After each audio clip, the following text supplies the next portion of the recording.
২৪ সালের ৩১ জুলাই বাংলাদেশ জামাতে ইসলামীকে নিষিদ্ধ করার সকল আয়োজন সম্পন্ন হয়েছিল। কি কারণে তারা ৩১ জুলাই করে নাই তারাই ভালো বলতে পারবে। তবে আমরা নিশ্চিত হয়ে গেলাম যে ১ম আগস্টে তারা আমাদেরকে নিষিদ্ধ ঘোষণা করবে। এর আগেও আমাদের সংগঠন বারবার স্বৈরাচারী সরকারের রুষানলে পড়ে নিষিদ্ধ হয়েছে।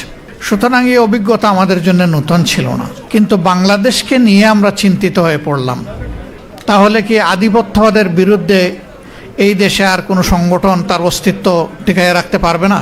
আমাদের একমাত্র দোষ ছিল আমরা আধিপত্যবাদ মেনে নেইনি। এবারও দেখবেন ভারতের তরুণরা রাস্তায় নেমেছে, ছাত্র রাস্তায় নেমেছে। সরকার বলে দিয়েছে এই আন্দোলন জামাতে ইসলামী উস্কায়ে দিয়েছে। আমাদের নিয়ে তাদের এত ভয় কেন? তাদের ভয়ের জায়গাটা এককালীন একজন প্রতিমন্ত্রী তিনি বলেছিলেন যে বাংলাদেশে এক এক করে সকল রাজনৈতিক দলকেই পকেটে ঢুকিয়ে ফেলেছে একটা দেশ, শুধু একটা দলকে পারে নাই, এই দলের নাম জামাত ইসলামী। তিনি কিন্তু তখন অন্য দলের নেতা ছিলেন, শীর্ষস্থানীয় নেতা। এই জায়গায় সমস্যা আমাদেরকে নিয়ে। এর আগেই আন্দোলনের প্রতি আমাদের পূর্ণ সমর্থন ছিল, কিন্তু এই দিন আমরা সিদ্ধান্ত নিলাম যে নাও ডু অর ডাই, হয় মরব না হয় বাঁচার মতো বাঁচব। এই জন্যে কোনো দলের শীর্ষ নেতারা যখন বলেছেন এই আন্দোলনের সাথে আমাদের কোনো সম্পর্ক নাই, এটা ছাত্রদের আন্দোলন, একই দিনে বাংলাদেশের কণ্ঠস্বর হিসাবে জামাতে ইসলামের সেক্রেটারি জেনারেল দলের পক্ষ থেকে দায়িত্ব পেয়ে তিনি প্রেস কনফারেন্স করে বলেছেন যে আমরা জামাতে ইসলামীর সাথে সম্পৃক্ত সকলকে এবং দেশবাসীকে আজকে তরুণ সমাজের পাশে দাঁড়ানোর জন্য, ঝাঁপিয়ে পড়ার জন্য আমরা আহ্বান জানাচ্ছি। একই দিন দুইটা স্টেটমেন্ট এসেছিল, কিন্তু মহান আল্লাহর ইচ্ছা এবং সাহায্যে জনগণের এই আন্দোলন তরুণ সমাজের নেতৃত্বে যখন সফল হলো, তখন আল্লাহর কসম আজ পর্যন্ত এই আন্দোলনের কোনো কৃতিত্ব আমরা দাবি করি নাই। আমরা বলি নাই যে আমাদের এতজন শহীদ হয়েছে আমাদের দলের, আমরা বলি নাই যে আমাদের দলের কেউ এই আন্দোলনের মাস্টার মাইন্ড ছিলেন। আপনারা সবাই তার সাক্ষী। আমরা ৬ তারিখ থেকে বলি নাই যে আগামীকালকে নির্বাচন দিয়ে দেন। আমরা ২-৪টা আবেদন জানিয়েছিলাম।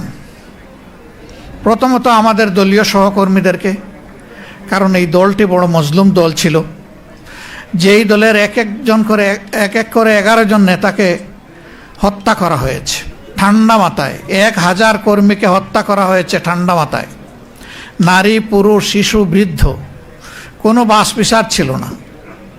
যেই দলের কর্মীদেরকে যেখানেই সামান্য কোনো চিহ্ন পাওয়া গেছে চাকরি থেকে বরখাস্ত, বাড়িঘর থেকে বিতাড়িত, ব্যবসা প্রতিষ্ঠানের দখল নিয়ে নিছে, সেই দলটা কি পরিমাণ কষ্টে ছিল এটা বুঝাই যায়। আমরা কারো সাথে তলে তলে রাতের বেলা আপোষ করি নাই, আর দিনের বেলা গিয়ে রাস্তায় নেমে চিৎকার দেই নাই, এবং আমরা স্বৈরাচারের পারমিশন নিয়েও রাস্তায় নামি নাই, ওই পারমিশনের তোয়াক্কাও আমরা করি নাই। আমাদের যেটুকু সামর্থ্য ছিল দফায় দফায় তাই নিয়ে স্বৈর শাসনের আমরা প্রতিবাদ করেছি। আমরা আহ্বান জানালাম যে এই দেশ আমাদের, আমরা দেশকে ভালোবাসি, আপনারা শান্ত থাকুন, ধৈর্য ধরুন, আইন শৃঙ্খলা ফিরিয়ে আনতে নিজেরা উদ্যোগী হন, এবং কারো উপর থেকে এখন কোনো প্রতিশোধ নেবেন না। তবে বিচার পাওয়ার অধিকার সবার আছে। আমরা বিচার চাই, কিন্তু প্রতিশোধ চাই না। আলহামদুলিল্লাহ, দুনিয়ার ইতিহাসে গত ১০০ বৎসরে একমাত্র গণ অভ্যুত্থান, গণবিপ্লব, যেখানে বিপ্লব বা অভ্যুত্থানের পরে কোনো মানুষকে মরতে হয় নাই, কারো দোকান ব্যবসা প্রতিষ্ঠান লুণ্ঠিত হয় নাই, কারো ঘর বাড়িতে আগুন জ্বালানো হয় নাই। এদেশের মানুষ দায়িত্বশীলতার পরিচয় দিয়েছে, কিন্তু দুর্ভাগ্যের বিষয় ৬ তারিখ থেকে একদল লোক চাঁদাবাজিতে ঝাঁপাইয়ে পড়ল। সব জায়গা থেকে আমাদের কাছে খবর আসলো। আমরা তাদের শীর্ষস্থানীয় 2 জন নেতাকে নিয়ে বসলাম। আমরা বললাম, শহীদদের রক্তের কসম, পঙ্গুদের পঙ্গুত্বের কসম, আল্লাহর দোহাই দিয়ে বলি এদেরকে আপনারা থামান। আমাদের কথা তাদের ভালো লাগে নাই। ভালো লাগবে কিভাবে? স্বয়ং শস্যার মধ্যে বুধ থাকলে বুধ কিভাবে তাড়াবেন? মাথা থেকে পায়ের পাতা সবাই যদি এই অপরাধে জড়ায় পড়ে, তাহলে অপরাধীদেরকে বিরত রাখবে কে? রাখার তো কেউ নাই। কার্যত এখনো সেই মহোৎসব চলছে। আমরা নির্বাচনের দাবি করলাম না। আমরা আমাদের সহকর্মীদেরকে বললাম যে শহীদদের বাড়িতে যাও, মা বাপের পাশে দাঁড়াও, সান্ত্বনা দেও, তাদের জন্য দোয়া করো, নিজেদের যা কিছু আছে উজাড় করে দিয়ে সেইটা করো। হাসপাতালে হাসপাতালে আমরা ছুটে বেড়ালাম। যারা কাতরাচ্ছে, এই যে একজন এখানে বলে গেলেন, তার মাথায় হাত দিয়ে জিজ্ঞেস করেছিলাম, তিনি এই কথাটা বলেন নাই যে এইভাবে আহত হয়ে পড়ে আছেন, আপনি কি মানসিকভাবে দুঃখিত নাকি কি বলবেন আপনি? বললো, আমি মোটেই দুঃখিত না, আমি সন্তুষ্ট। আমার জাতির জন্য আমি যে রক্ত দিতে পেরেছি। আমি তো বেঁচে আছি, কিন্তু আমার সহযোদ্ধারা তো অনেকে চলে গেছে। আমি জিজ্ঞেস করেছিলাম, আরেকবার যদি জাতির প্রয়োজনে? বলছে, আরেকবার কেন, যতবার প্রয়োজন হবে ততবার বেরিয়ে আসবো। পা কাটা হয়ে গিয়েছে। ঢাকা মেডিকেলে জিজ্ঞেস করেছি, তুমি তো আর পারবে না জাতির জন্য লড়াই করতে। কেন পারবো না? আমার তো একটা পা এখনো আল্লাহ রেখেছেন, ওই এক পায়ের উপর ভর করে প্রয়োজনে জাতির জন্য আবার লড়াই করব। তাদের বদৌলতে পাওয়া এই নতুন বাংলাদেশে আমরা যদি তাদের সাথে বেঈমানি করি, আল্লাহ কি আমাদেরকে ছেড়ে দেবেন? আমরা সবাইকে আহ্বান জানিয়েছিলাম, এই শহীদ, এই আহতদেরকে সম্মান করুন, শ্রদ্ধা করুন, তাদের আকাঙ্ক্ষা বাস্তবায়নে এগিয়ে আসুন।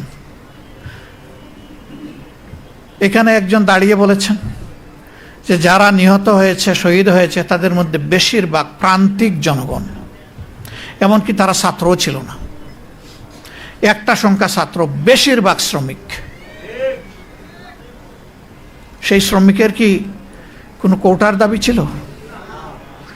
তার সরকারি চাকরির আশা ছিল?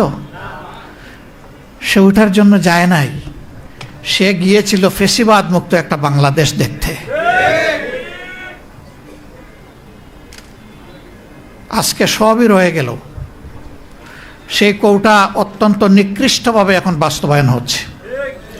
বিশ্ববিদ্যালয়ের বিশি, জেলা পরিষদের প্রশাসক, তারপরে ব্যাংক, বিমা, কর্পোরেশন, সরকারি, বেসরকারি, আধা সরকারি সেক্টর, সব জায়গায় এখন একদম নির্লজ্জ দলীয়করণ চলতেছে। এটাকে কোটা নয়? এখানে যোগ্য লোকদেরকে, দেশপ্রেমিক লোকদেরকে সরিয়ে দেওয়া হচ্ছে। বাছাই করে করে অসৎ, দুর্নীতিপরায়ণ লোকদেরকে প্রধান প্রধান জায়গায় পদায়ন করা হচ্ছে, যেন একটা দুর্নীতির স্বর্গরাজ্য কায়েম করা যায়। আমরা আজকে কি জবাব দিব এই শহীদ পরিবারের সদস্যদের কাছে? কি জবাব দিব জুলাই যোদ্ধাদের কাছে, যে আকাঙ্ক্ষা নিয়ে তারা যুদ্ধ করেছিলেন, তাদের সন্তানরা জীবন দিয়েছিলেন? আমাদের কি জবাব? চিঠি লেখে খালি হাতে যুদ্ধ গিয়ে জীবন দেওয়া আনাসের মা বাবার কাছে আমাদের জবাব কি? জাবের ইব্রাহিমের মা বাবার কাছে জবাব কি? রিয়া গুপের মা বাবার কাছে আমাদের জবাব কি? শান্তর মা বাবার কাছে আমাদের জবাব কি? আবু সাইদের সেই নিরীহ পরিবারের সদস্যদের কাছে আমাদের জবাব কি? মুগ্ধর পিতা এখানে আছেন, তার পরিবারের কাছে আমাদের জবাব কি? আমি উনার প্রতি বিশেষভাবে কৃতজ্ঞতা আদায় করি। চেষ্টা করেছি আমি এবং আমার সহকর্মীরা ঘরে ঘরে শহীদ পরিবারে গিয়ে তাদের দোয়া নিতে। আমরা তাদের পরিবারেও গিয়েছিলাম, মেহরবানি করে ওনারা আমাদেরকে সুযোগ দিয়েছিলেন যাওয়ার। সেই সময়টা আমরা ফিল করেছিলাম যে প্রাথমিক ধাক্কা সামলানোর জন্য আমাদের সামর্থ্য অনুযায়ী সব পরিবারের হাতে আমরা কিছু উপহার তুলে দিতে পারি কিনা। এই পরিবারের গর্বিত অভিভাবক তিনি বলেছিলেন, আমার ছেলেটি ছাত্র হলেও ফ্রিল্যান্সার ছিল। আমার যদ্দূর মনে পড়ে তিনি বলেছিলেন যে সে তার পার্সোনাল অ্যাকাউন্টে আমাদের জন্য 24 লক্ষ টাকা রেখে গিয়েছে। এই টাকা আমাদের ফ্যামিলি চলছে, আপনারা এসেছেন বলেছেন আমরা খুশি, এটা আমাদের লাগবে না। সবচেয়ে গরিব পরিবার থেকে এটা দিয়ে দিয়েন আপনারা। এখানে যারা জীবন দিয়েছে, যাদের সন্তান চলে গিয়েছে, সেদিন তাদের প্রতি আমার রেসপেক্টের মাত্রা অন্য উচ্চতায় চলে গেছিল। আমি বলেছিলাম তার নামে ভালো কিছু করেন, বলছে ওইটাও তো সে রেখে গেছে।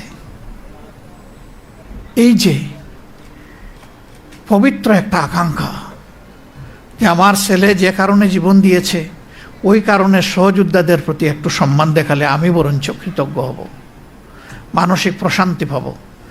এই পিতার মানসিকতাটা যদি আমাদের শাসক গোষ্ঠীর মনে আসে, তাহলে তারা তাদের দায়িত্ব পালনে এই রকম অবহেলা দেখাতেন না। আমাদের এই সহযোদ্ধারা কি শুধু এই জন্যই জীবন দিল, যুদ্ধ করলো, পঙ্গু হলো যে এক দলকে তাড়াইয়া আরেক দলকে আমরা বসাই? বরঞ্চ তারা সিস্টেমের পরিবর্তন চেয়েছে, যে একটা আমূল পরিবর্তন আসুক। সেই সরকারের আমলে শিক্ষাঙ্গনগুলো ছিল সবচেয়ে খারাপ, গণরুম গেস্টরুম করে সেখানে টর্চার সেল গঠন করা হয়েছে, এমনকি মেয়েদের হলে পর্যন্ত। তো সেই অবস্থা থেকে আল্লাহ তাআলা আমাদেরকে নাজাত দিলেন। এখন মনে হচ্ছে আবার আমরা সেই একই অন্ধকার গলিতে ঢুকে যাচ্ছি। বাংলাদেশ জামাতে ইসলামী কি করবে? জামাতে ইসলামীও কি সেই অন্ধকার গলিপথে হাঁটবে? ইনশাআল্লাহ না।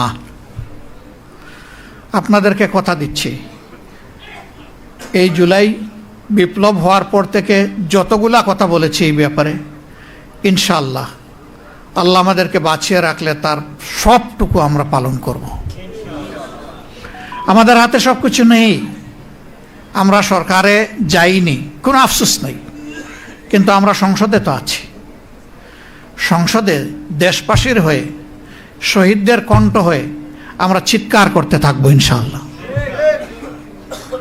আমাদেরকে আপোষের অনেক প্রস্তাব দেওয়া হয়েছে, অনেক লোভ টোপ বিভিন্নভাবে দেওয়া হয়েছে, আমরা এ পর্যন্ত এগুলা ঘৃণা ভরে প্রত্যাখ্যান করেছি। আমরা বলেছি গণভোট আপনারা চাইলেন, আমরা চাইলাম, এখন আপনারা মানেন না, আমরা কিন্তু আমাদের জায়গায় আছি, আমরা এখান থেকে সরতে পারবো না। জনগণের সাথে আমরা বেঈমানি করতে পারবো না, আমরা করব না।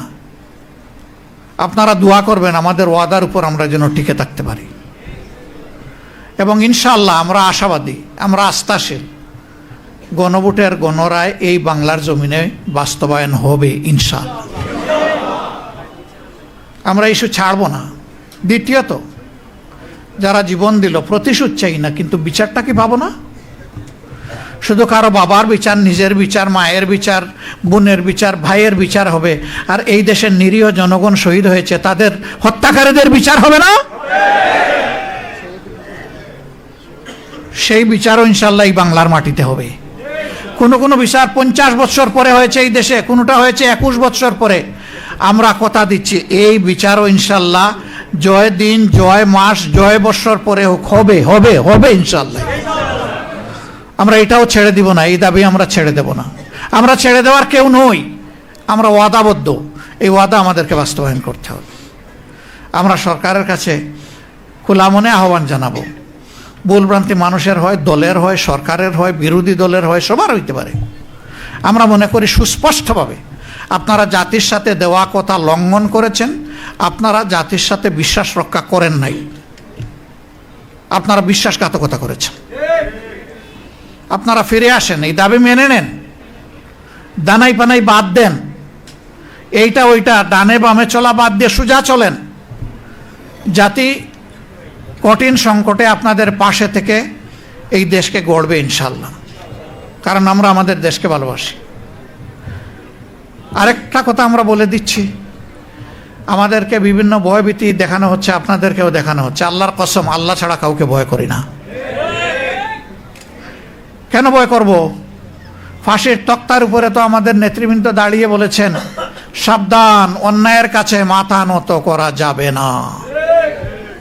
আমরা ওই জায়গায় দাঁড়িয়ে আছি। আমরা মনে করি যে আমরা প্রতি মুহূর্ত ফাঁসির তক্তার উপরেই আছি, কিন্তু আমরা কারো কাছে মাথা নত করব না ইনশাআল্লাহ।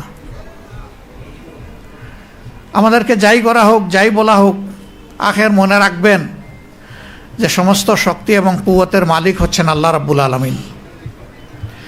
এখানে একজন জুলাই যোদ্ধা তিনি বলে গেছেন কোরআনের একটি আয়াত, কাম মিন ফিয়াতিন কালিলাতিন গালাবাত ফিয়াতান কাসীরাতান বিইজনিল্লাহ। বড়ত্বের দম্বে, অহংকারে কেউ যেন ফেটে না পড়েন। আল্লাহর কাছে এটার 2 পয়সার কোনো মূল্য নেই। আল্লাহ চাইলে বিশাল বাহিনীর উপর ক্ষুদ্র বাহিনীকে বিজয় দিয়েছেন, বারবার দিয়েছেন ইতিহাসে। সে বিজয় তো আমরা দেখেছি। আমাদের সন্তানরা হাতের মধ্যে একটা দা কিরিস নিয়েও রাস্তায় নামে নাই। ইমানের অস্ত্র বুকে ধারণ করে, আল্লাহর উপর ভরসা করে, দেশপ্রেম মানব প্রেমে উদ্বুদ্ধ হয়ে তারা খালি হাতে মোকাবেলা করেছে। সমস্ত অস্ত্র, গোলা বারুদ সব কিছু সেদিন বৃথা হয়ে গিয়েছিল।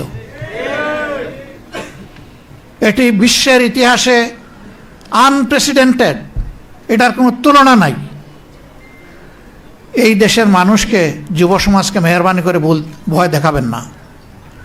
জুলাই যোদ্ধাদের উপর আক্রমণ হচ্ছে বিভিন্ন জায়গায়, আমাদের উপর আক্রমণ হচ্ছে। দোষ আমাদের একটাই যে আমরা অন্যায়ের বিরুদ্ধে কথা বলতেছি। আক্রমণ করেন, অসুবিধা নাই। করতে করতে কে কোথায় যে পালায় আর ডুবে আল্লাহ তাআলা ভালো জানে। কিন্তু আমরা যা বলার জাতির অধিকারের জন্য আমরা বলেই যাব, আমাদের মুখ কেউ বন্ধ করতে পারবে না। আমি আপনাদের কাছে প্রিয় সংগঠনের পক্ষ থেকে গভীর কৃতজ্ঞতা জ্ঞাপন করছি। শহীদ পরিবারের যারা এসেছেন, জুলাই যোদ্ধা যারা এসেছেন, সম্মানিত অতিথিবৃন্দ আমাদের দাওয়াত কবুল করে এসেছেন, আল্লাহ তাআলা আপনাদেরকে উচ্চ মর্যাদা দান করুন। আমাদের প্রিয় শহীদদেরকে আল্লাহ তাআলা মুহাক্কিক শহীদদের তালিকায় অন্তর্ভুক্ত করুন। তাদের পরিবারকে আল্লাহ তাআলা ধৈর্য ধরার তৌফিক দান করুন। সারা বাংলাদেশে আল্লাহ তাআলা গড়ে গড়ে সেই রকম বীর তৈরি করে দিন। বীরদের আকাঙ্ক্ষা পয়দা হলে এই জাতি হবে বীরের জাতি, আর বীরদের আকাঙ্ক্ষা পদদলিত হলে এই জাতি হবে গুলামের জাতি। আমরা গুলাম হয়ে একদিনও বাঁচতে চাই না, গুলাম হয়ে 1 বছর 1 যুগ বাঁচতে চাই না, বরঞ্চ আমরা বীর হয়ে 1 সেকেন্ড বাঁচতে চাই। আল্লাহ তাআলা যেন সেই তৌফিক আমাদেরকে দান করেন। সম্মানিত বন্ধুগণ, নামাজের যেহেতু সময় হয়ে গেছে, কথা আমি আর বাড়ালাম না। আমি আবারও কথা দিচ্ছি, জীবন দিব ইনশাল্লাহ, জুলাই দেব না কাউকে। জুলাই অন্তরে ধারণ করে রাখবো। আমরা পারি না শহীদ পরিবার এবং আমাদের আহত ভাইদের বোনদের পাশে দাঁড়ানোর, সবসময় ইচ্ছা থাকলেও আপনারা আমাদেরকে ক্ষমা করবেন, কিন্তু আমরা কিন্তু আপনাদেরই অংশ, আপনাদের এই পরিবারের সদস্য। আল্লাহ রাব্বুল আলামিন আজকের এই আয়োজনকে কবুল করুন। আমাদের সভাপতির বক্তব্য আছে, শুনেই আমরা সভা শেষ করব ইনশাল্লাহ। সবাই ধৈর্য ধরে একটু বসবেন। আজকে কোনো প্রশ্নের উত্তর আমরা দিচ্ছি না। আজকে আসলেই আমরা খুবই বারাক্রান্ত হৃদয় এখানে দাঁড়িয়েছি, কারণ 2 বছর হয়ে গেল জুলাইয়ের আকাঙ্ক্ষা তো পূরণ হচ্ছে না, রথ এখন উল্টা দিকে চলছে। আল্লাহ আমাদেরকে সঠিক পথে চলার তৌফিক দান করুন। আসসালামু আলাইকুম ওয়া রাহমাতুল্লাহ।